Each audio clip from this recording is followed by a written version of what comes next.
ተጠንቀቁ። የኤሌክትሪክ መኪና ከገዛችሁ በኋላ መኪናችሁን ስትረከቡ አብራችሁ ምን መረከብ እንዳለባችሁ ዛሬ ነግራችኋለሁ።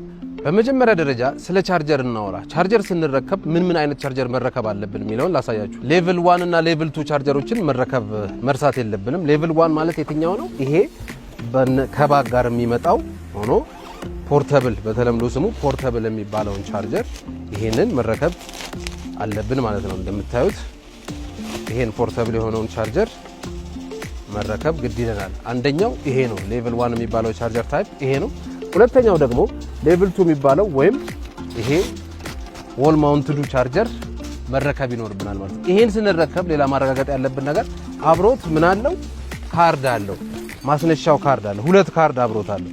ስለዚህ ይሄንንም ከግምት ውስጥ ማስገባት አለብን። ይሄ ሌቭል 2 ቻርጀር ወይም ፋስት ቻርጀሩ አብሮት ማስነሻ ሁለት ካርዶች አሉት። እሱንም መረከብ አለብን። ሌላ ደግሞ በዋነኝነት ስንረከብ መረከብ ያለብን ቁልፎች ነው። ቁልፍ ስንረከብ ሁለት ቁልፍ ነው መረከብ ያለብን። ይሄም ማለት አንዱ ይሄኛው ቁልፍ ነው፣ አንደኛው ደግሞ ኤንኤፍሲ ካርድ ነው። ኤንኤፍሲ ካርድ ማለት እንደ ቁልፍ የሚያገለግል ስለሆነ እዚህ ጋር ስናደርግ መኪናውን የሚቆልፍ የሚከፍት ስለሆነ ይሄን ብቻ ከተረከብን መኪናችን አደጋ ላይ ሊሆን እንደሚችል ማሰብ ነው ማለት ነው። ይሄም ደግሞ ኤንኤፍሲ ካርድ ያላቸውና የሌላቸውን መኪናዎች እዚህ ጋር ኤንኤፍሲ ካርድ ያላቸው ስፖኪያቸው የግራ ስፖኪያቸው ላይ ኤንኤፍሲ ይላል ማለት ነው። ስለዚህ ይሄ ካለ አብሮ ይሄንን መቀበል ግዴታችን ነው። በሶስተኝነት ደረጃ ደግሞ አክሰሰሪዎችን ማውራት ያስፈልጋል። አክሰሰሪ ማለት መጀመሪያ ደረጃ ምንጣፍ ነው። ምንጣፍ አለው ወይስ የለውም? ይሄ ዋጋ ላይ ማተር ስለሚያመጣ ነው። ምንጣፍ ካለው ይሄን ማረጋገጥ ያስፈልጋል። በተጨማሪ ደግሞ አክሰሰሪዎቹ የመጀመሪያው እዚህ ጋር የጎማ መንፊያው አለ። ከዛ ደግሞ እዚህ ጋር አንጸባራቂ አለ። አንጸባራቂ ያለው ይሄ አደጋ ላይ የምናደርገው፣ ይሄ ደግሞ መጎተቻ አለው።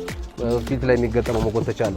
በተጨማሪ ዋናው እዚህ ጋር ምንድነው ዋይፐር አለው። ይሄ ዋይፐር መኪኖቹ ሲመጡ እንደምትመለከቱት እዚህ ጋር ዋይፐራቸው አጫጭር ነው፣ የሚቀየር ዋይፐር አላቸው። ስለዚህ ይሄ እንደ አክሰሰሪ አብሮ መምጣት ያለበት ነው። ስለዚህ ስትረከቡ እነዚህን ነገሮች ከግምት ውስጥ ማስገባት አለባችሁ።